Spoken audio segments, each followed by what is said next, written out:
기도하시겠습니다. 사랑이 많으신 하나님 아버지 감사합니다. 하나님께서 저희들을 지극히 사랑하셔서 이렇게 거룩한 주일날 거룩한 백성들 거룩한 전에 모여 신령과 진정으로 예배드리는 가운데 귀한 말씀을 주심을 감사를 드립니다.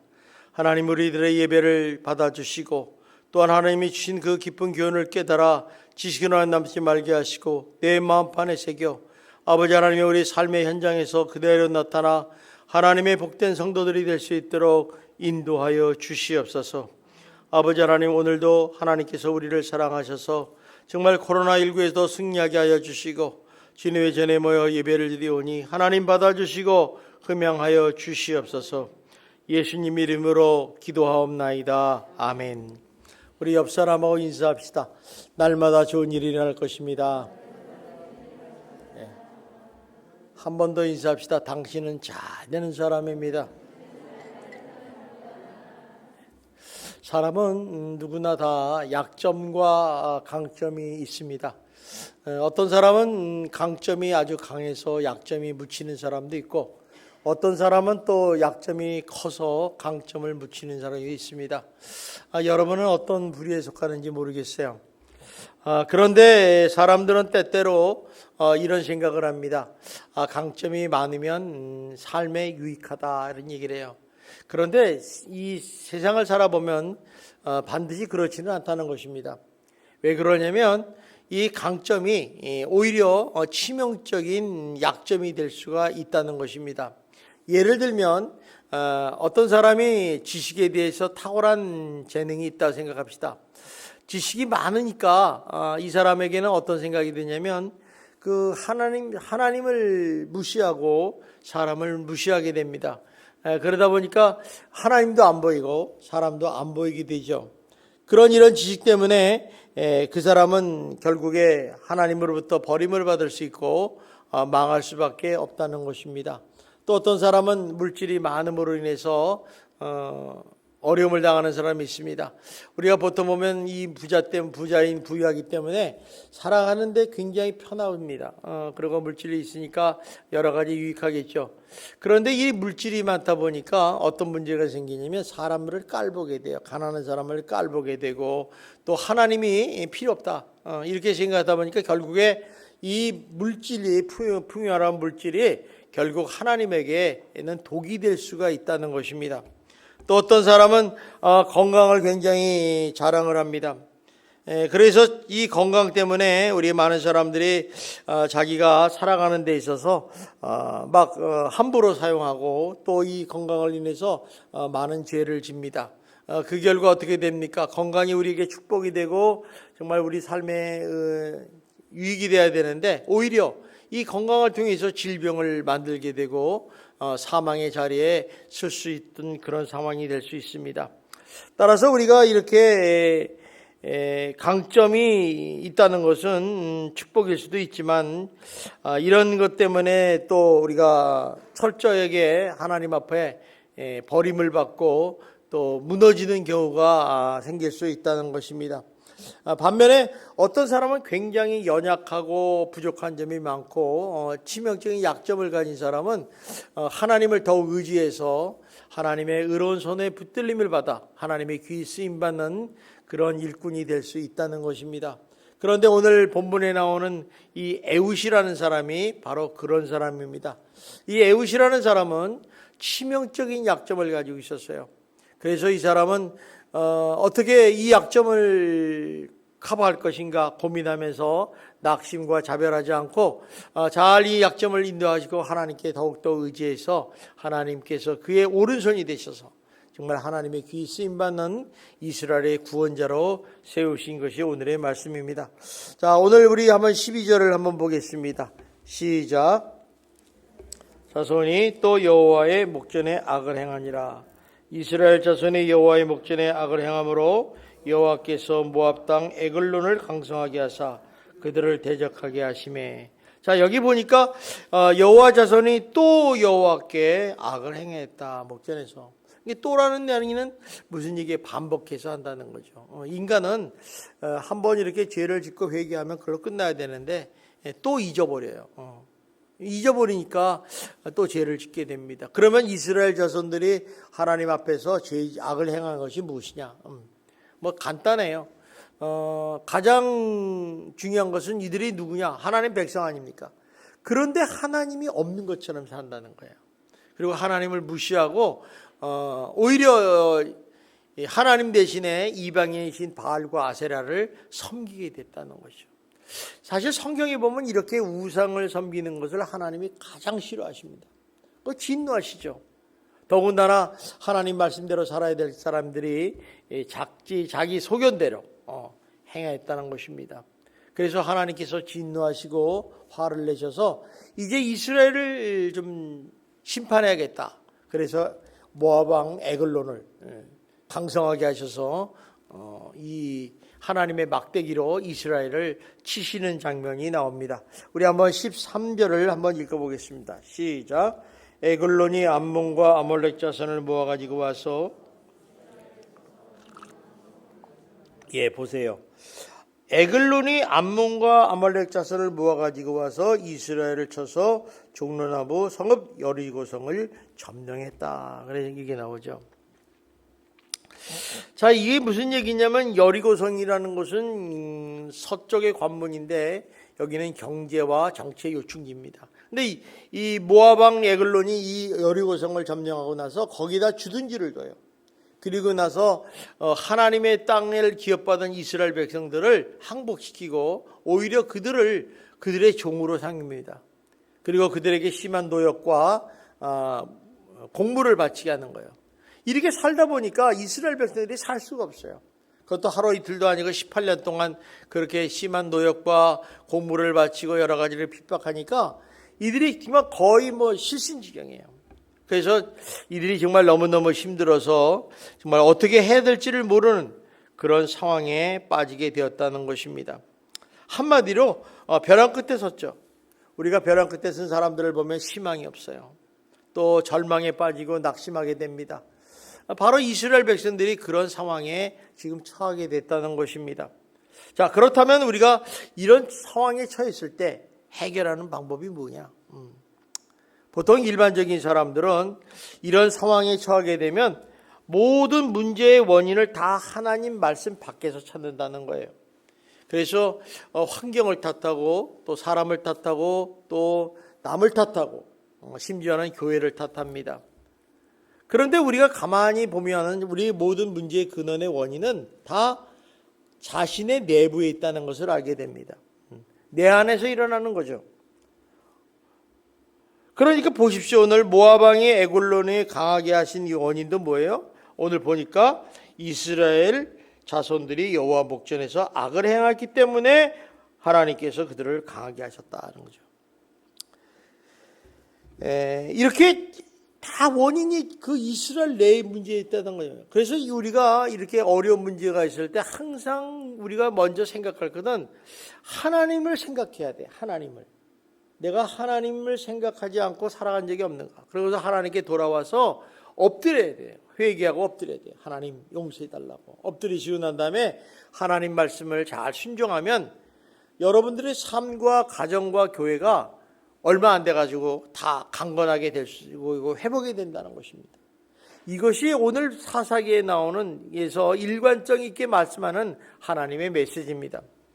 그렇다면 이스라엘 백성들은 이런 어려운 상황에서 어떻게 이 문제를 해결했는가? 우리 한번 15절을 다 같이 보겠습니다. 시작. 이스라엘 자손이 여호와께 부르짖음에 여호와께서 그들을 위하여 한 구원자를 세우셨으니 그는 곧 베냐민 사람 게라의 아들 왼손잡이 에웃이라. 이스라엘 자손이 그를 통하여 모압 왕 에글론에게 공물을 바칠 때. 그렇죠. 여기 보니까 이스라엘 자손이 여호와께 부르짖었다. 무슨 얘기예요? 하나님을 잊어버리고 무시하고 살았는데 하나님이 생각난 거예요. 하나님이 생각이 나서 이제 하나님께 나와 기도했다는 거죠. 참 이 굉장히 중요한 얘기예요. 우리가 잘못을 했을 때 얼른 하나님께 나와서 엎드려 회개하고 하나님께 기도하는 장면이 아주 중요하다는 것을 발견합니다.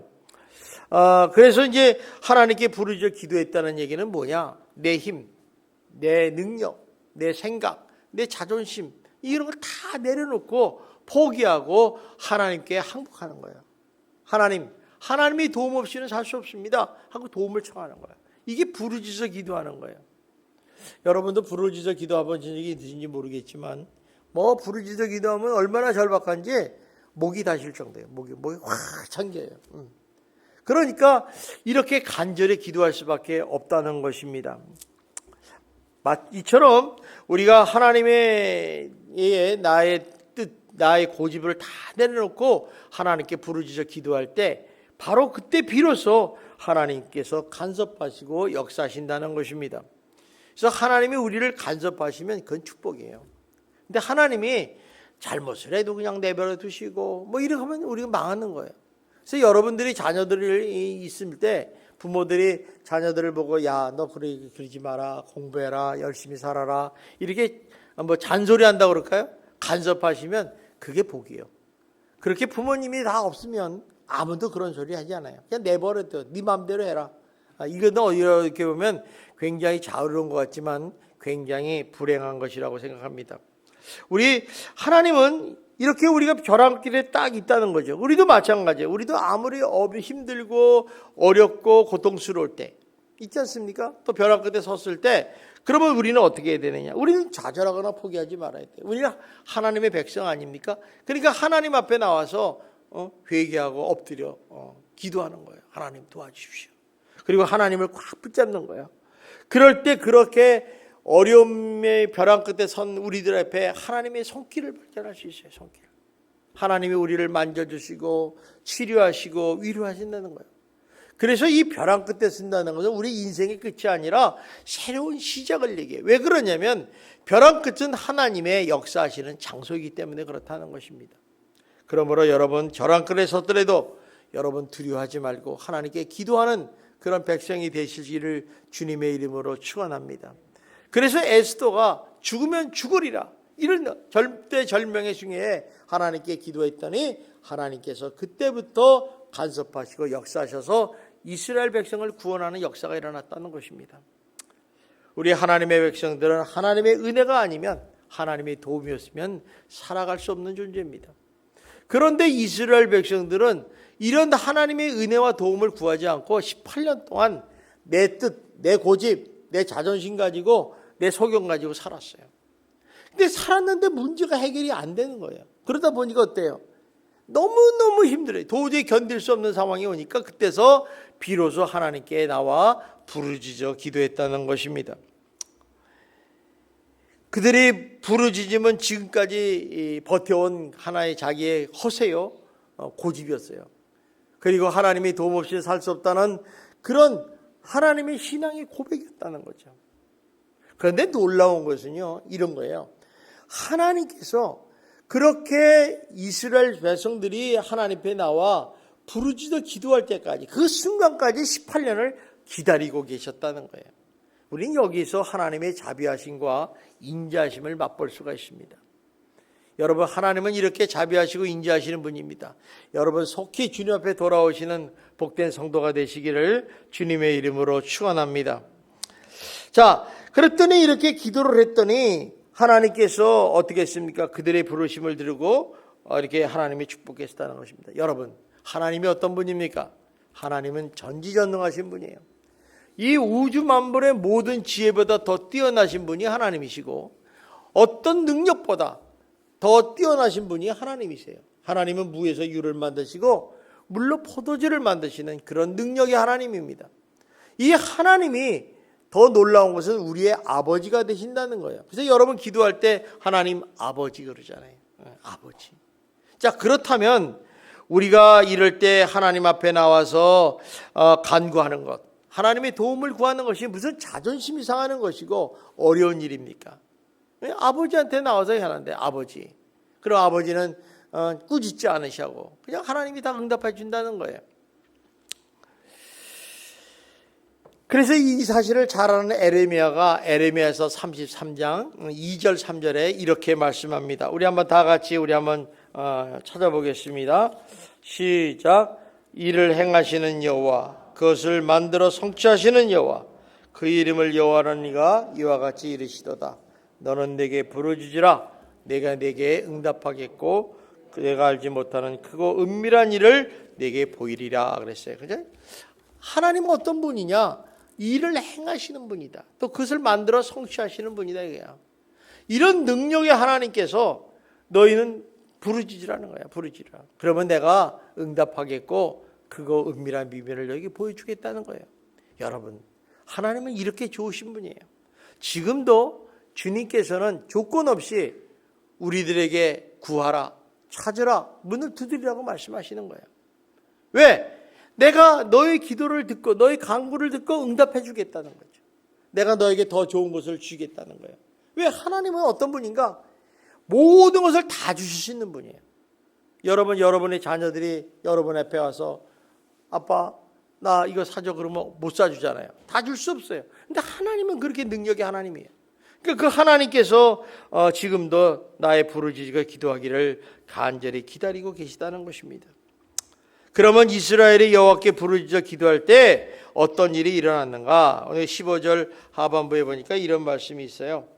여호와께서 그들을 위하여 한 구원자를 세우셨으니 그는 곧 베냐민 사람 게라의 아들 왼손잡이 에웃이라. 그러니까 여호와께서 그렇게 기도하니까 그들을 위해서 한 구원자를 세우셨다. 자, 여기서 우리가 알 수 있는 것은 하나님은 그러면 언제 역사하시는가? 언제 역사하시는가? 바로 우리가 하나님께 부르짖어 기도할 때 그 순간부터 역사하기 시작한다는 것입니다. 자, 그래서 우리가 기도한다는 게 이렇게 중요한 거예요. 그러니까 기도를 뭐 하면 안 되고 안 되면 안 돼. 그건 뭐 여러분의 생각이고 하나님은 이렇게 기도에 대한 특권과 축복을 허락하셨다는 것입니다.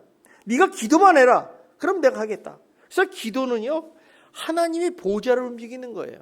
하나님의 백성, 하나님의 자녀들이 하나님 앞에 아버지 하고 기도하면 하나님께서 그 소리를 들으시고 벌써 응답의 준비를 하기 시작한다는 것입니다.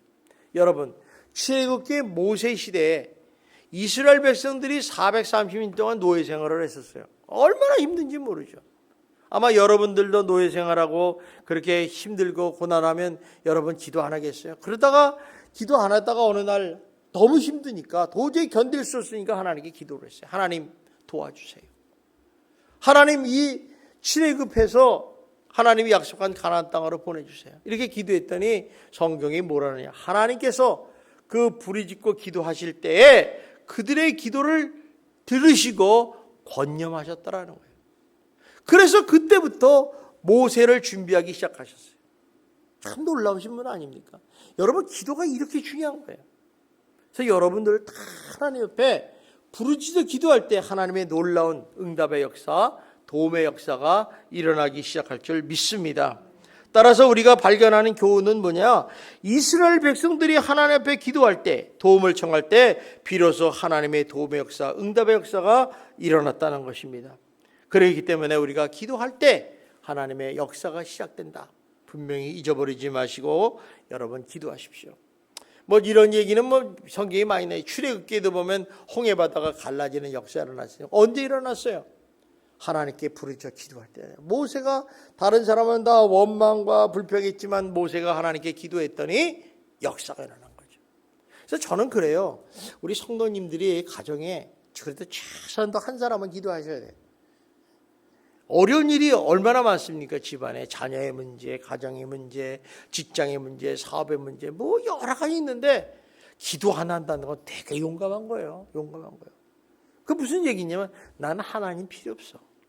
내 힘, 내 능력, 내 소견, 내 뜻으로 할 수 있어. 이런 생각을 갖는 거죠.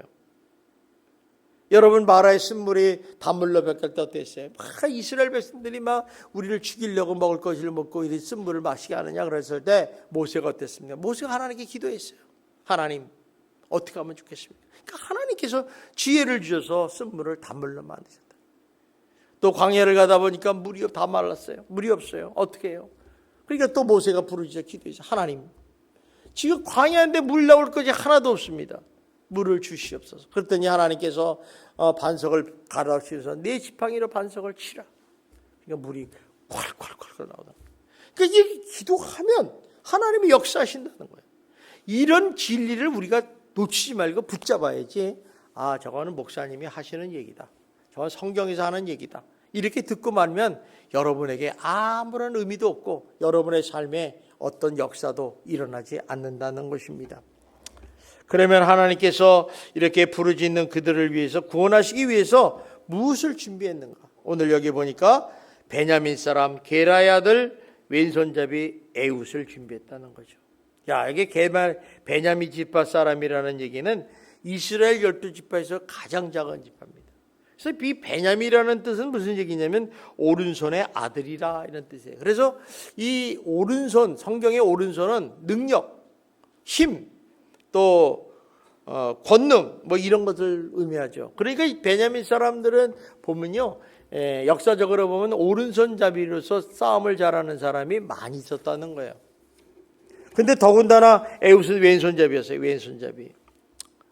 자기 왼손잡이니까 또 이게 오른손잡이 많은 데서 왼손잡이 하나 있으면 또 조롱당하지 않겠습니까?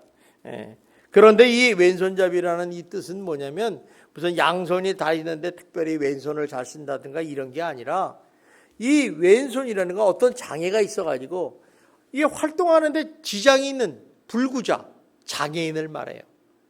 그러니까 에훗으로서는 베냐민 지파에 살고서 에훗으로서는 치명적인 약점이죠. 그러니까 뭐 동료들이 야, 너 뭐 칼도 못 쓰고 전쟁에 군대도 못 가는 놈아 왜 그러냐 뭐 이렇게 조롱하실지도 몰라요. 외적으로도 봤을 때도 분명히 뭐 오른손이 덜렁덜렁거리나 아 저건 장애인이라는 것을 눈에 볼 정도로 이제 그런 치명적인 약점을 가지고 있었답니다. 그런데 왜 하나님께서는 이렇게 치명적인 약점을 가진 왼손잡이 에웃을 사용하셨을까? 사용하셨을까? 자, 궁금하지 않아요? 자, 우리는 좀 더 정상적인 사람이고 좀 멋있는 사람 썼으면 좋았는데, 근데 이건 하나님에 대한 우리가 약간의 오해와 편견이 있어서 그래요. 우리 많은 사람들은 이렇게 생각합니다. 하나님은 능력 있는 사람, 재능이 탁월한 사람, 또 남다른 강점이 많은 사람에게 하나님이 큰 일을 맡기고 그들을 사랑하신다 이렇게 생각해요. 그래서 우리도 교회에서도 보면 야 하나님께서 목사님은 참 저런 사람만 좋아하시고 이런 사람 절대 그렇지 않습니다. 항상 하나님은 보시는 게 있어요. 보는 게 있죠. 그런데 하나님은요 성경을 쭉 보면요 정말 연약하고 부족하고 약점이 있는 사람들을 들어쓰시는 것을 발견하게 된다는 것입니다. 참 이런 거는 참 놀라운 역설이 아닐 수가 없어요. 그래서 우리가 이 하나님께서 그러면 어떤 사람을 쓰실까? 가만히 보면요. 한마디로 준비된 사람을 쓰세요. 그러니까 이렇게 치명적인 약점이 있고 부족하고 정말 못났지만은 정말 믿음으로 하나님을 의지하고 하나님의 말씀에 순종하는 사람을 쓴다는 거죠. 여러분들이 아마 회사에서 사장이라 합시다. 근데 부하 직원이 말을 안 들어. 이 서류 오늘까지 해놔. 안 해놔. 오늘 바쁘니까 집에 가서 일 보고 내일 와서 하겠습니다. 이게 문제가 되는 거죠. 여러분 같으면 어떻게 해요? 회사에서 그런 일 몇 번 하면요. 그냥 잘려버려요. 나라도 안 써요. 안 써. 왜 써요? 그거 돈 주면 딴 사람 사는 사람 많은데. 똑같은 거예요. 그러니까 하나님은 믿음으로 의지하고 이렇게 순종하는 사람을 쓴다. 이런 사람이 준비된 사람이에요. 준비된 사람이라는 거죠. 그래서 이제 이 사람들이 연약하고 부족하지만은 하나님의 능력은 어떠냐? 우리가 일이라 그러면요. 하나님은 억이에요. 파워가. 그래서 일이 아무리 잘해도 일이잖아요. 사람은. 그런데 하나님의 능력 있는 하나님이 억이 딱 붙으면 이게 몇이 돼요? 억이 되잖아. 그러면 약점이 강점이 되는 거예요. 그러니까 하나님이 이렇게 손을 딱 붙잡아 주시면 이 사람이 약한 점이 강점이 돼가지고 하나님이 귀 쓰시는 사람이 된다는 거예요. 내가 뭐 열심히 하고 내가 성경을 많이 보고 내가 뭐 기도를 많이 이거 아무런 의미가 없어요. 하나님이 붙잡아 주느냐 안 붙잡아 주느냐가 중요하다는 거예요. 응? 그래서 우리가 항상 어떤 삶을 살아야 되는가? 하나님이 기뻐하는 삶을 살아야 돼. 하나님을 의지하고 믿음으로 하나님 말씀을 순종할 때 하나님이 그 기쁨을 가지고 너 됐다 하고 쓰시는 거예요. 자, 그러면 에웃이라는 사람은 도대체 어떤 믿음을 가지고 살았기 때문에 하나님께서 그를 등용하셨는가? 크게 두 가지를 볼 수 있어요. 하나는 뭐냐면 에웃이라는 사람은 약점이 있잖아요. 약점이 있는데 그 약점을 그대로 인정했다는 거예요. 그리고 그대로 받아들였다는 거예요. 여러분들도 약점 많지 않습니까? 그죠? 난 이런 게 약점이야. 그 어떤 심한 사람들은 이래요. 난 별 일 없어. 쓸모없는 사람이야. 이렇게 좌절하는 사람이 있는데 이 에웃이라는 사람은 왼손잡이이기 때문에 한쪽이 붉으니까 얼마나 좌절했겠어요. 그런데도 그는 그렇게 좌절하지도 않고 폭심하고 낙심지 않고 그대로 그걸 인정했다는 거예요. 나는 오른손을 못 써. 왼손잡이야. 이렇게 인정했다는 거죠. 그러니까 인정하다 보니까 사람이 어때요? 그냥 그것 때문에 우울하거나 이러지 않다는 거예요. 우리는 이런 애웃과 같은 삶의 자세를 우리는 받아야 돼요. 본받아야 돼요. 그래서 여러분들의 삶에서 여러분이 약점이나 연약한 부분이 있다면 그대로 인정하셔야 여러분이 긍정적인 자아상을 가질 수 있다는 것입니다. 그래서 마크 트웨인은 이렇게 말을 했어요. 인간은 자기 자신에 대한 긍정 없이는 결코 승리하는 인생을 살 수 없다. 이렇게 했어요. 그러니까 내가 나를 좋아하지 않고 나를 사랑하지 않으면 나는 평생에 승리하는 인생을, 좋은 인생을 살 수 없다는 얘기예요. 그건 맞지 않습니까? 그래서 우리가 부정적인 자아상을 자꾸 가지고 있으면요, 불행한 인생을 살 수밖에 없어요. 왜 부정적인 자아상을 갑니까? 그래서 어떤 사람은 나는 그런 건 못해. 말만 하면 부정적인 얘기만 하는 거예요. 그거는요, 여러분에게 100% 마이너스라고 그랬잖아요. 손해라고 그랬잖아요. 여러분은 어떤 사람이냐? 하나님께서 만드신 하나님의 걸작품들이에요. 그러니까 여러분 자존감을 높이십시오. 자존감이 낮은 사람은 자꾸 부정적인 얘기를 많이 하는 거예요. 자꾸 자존감을. 우리 예수 믿잖아요. 예수님이 나를 도와주시면 능치 못할 일이 없는데 왜 거기 자존감을 낮춥니까? 자존감을 높이시는 여러분이 되시기를 주님의 이름으로 축원합니다. 그래서 여러분 중에 버리고 싶고 숨기고 싶은 그런 콤플렉스, 약점들이 있습니까? 그런 것들 여러분 버리셔야 돼요. 인정하셔요. 그냥 인정하시는 거예요. 어떤 사람은요, 막 눈이 쌍꺼풀 되고 싶어. 어떤 사람은 또 코가 오똑해가지고, 또 어떤 사람은 키가 크고, 어떤 사람은 피부가 크게 뽀얗게 돼가지고 하기를 원하는 사람 있잖아요. 어떤 사람이 예전에 그런 얘기를 했어요. 보니까 사람이 다 이쁘면 얼굴 이쁜 것만 다 조합하더니 괴물 나오더라고요. 그러니까 이게 참 하나님이 기가 막히게 만드신 거죠. 우리를 기가 막히죠. 그러니까 여러분의 약점이 고칠 수 있으면요, 고치세요.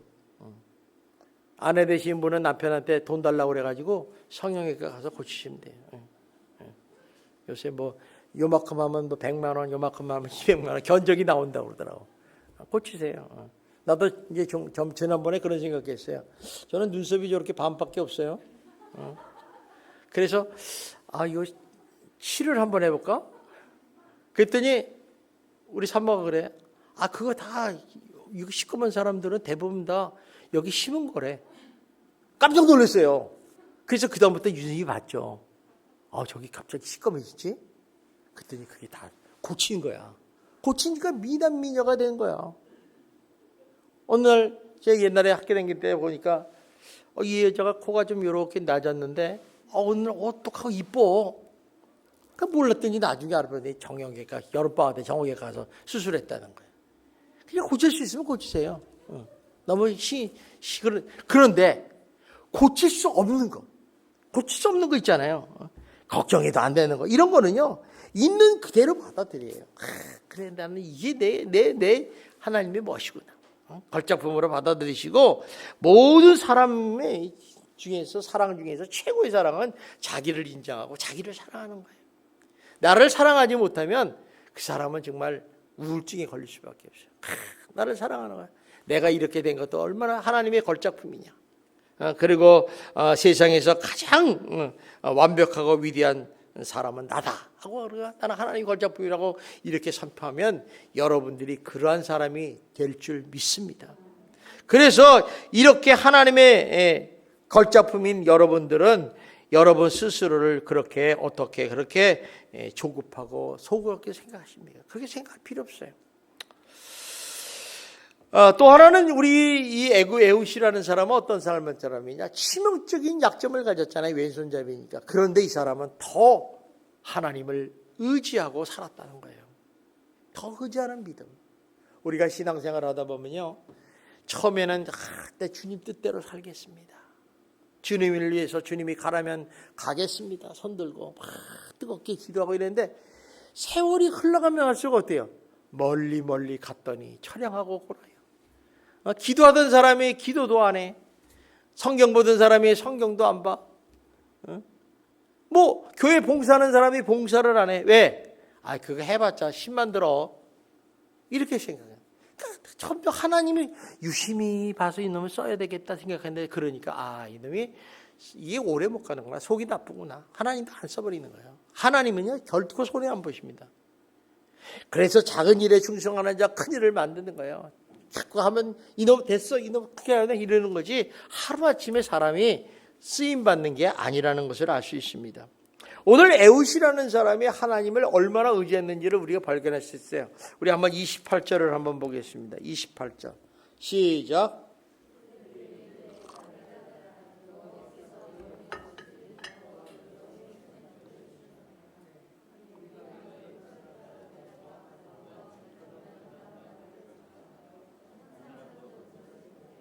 자, 보세요.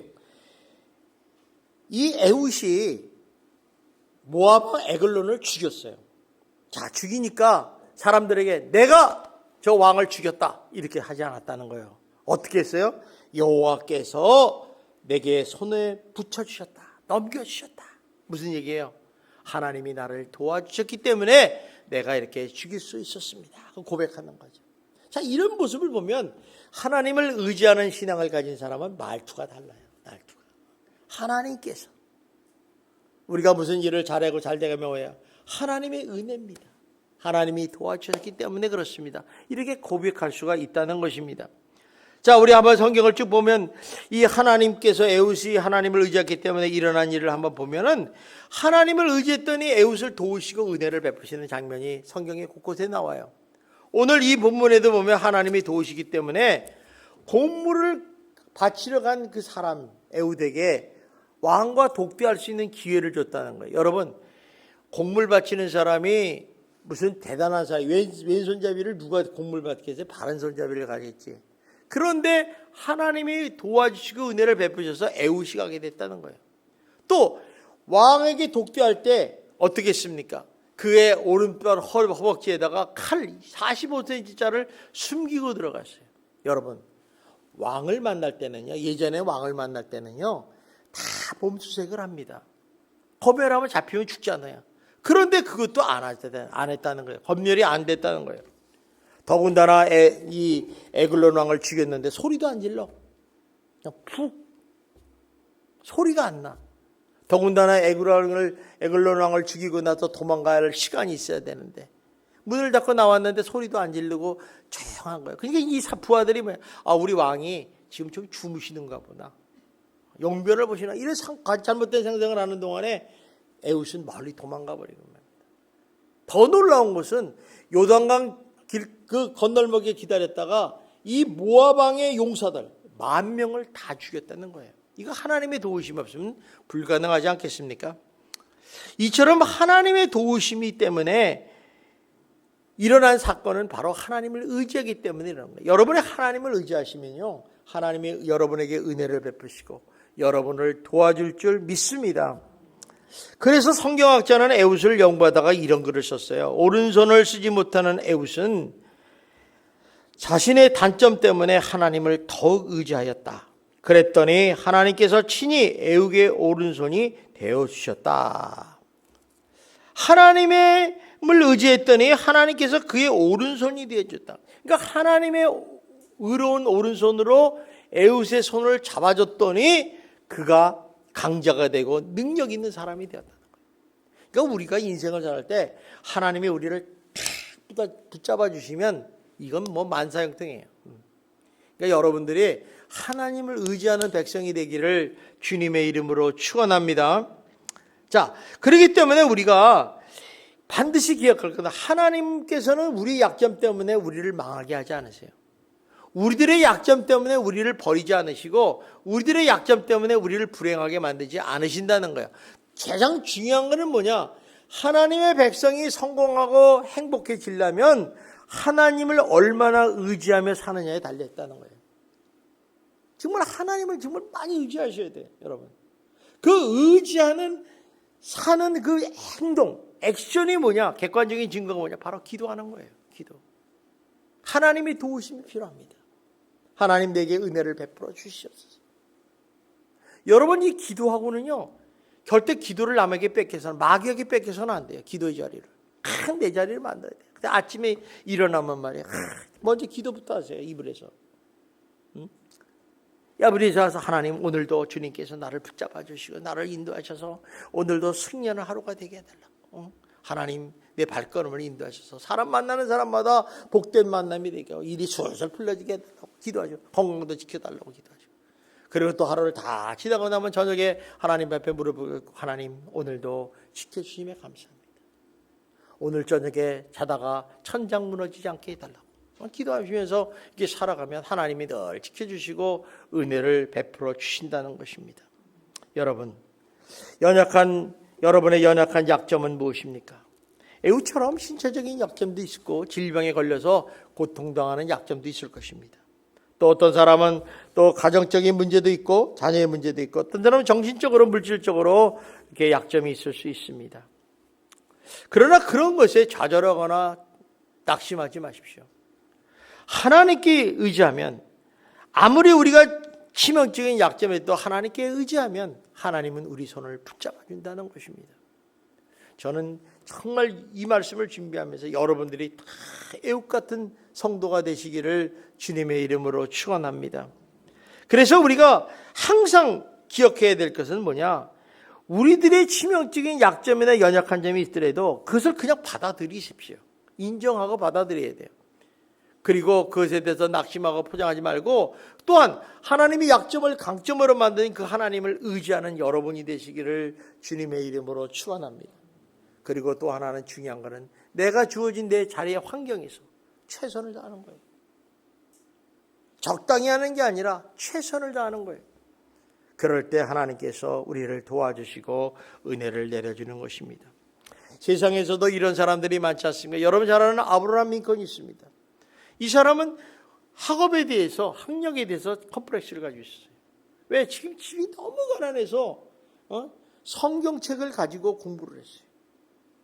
성경책을 어머니가 줘서 그걸 공부했는데, 그걸 가지고 공부했는데 이 사람이 믿음으로 하나님께 기도하면서 살다 보니까 주지사도 되고 미국의 유명한 대통령이 되지 않았습니까?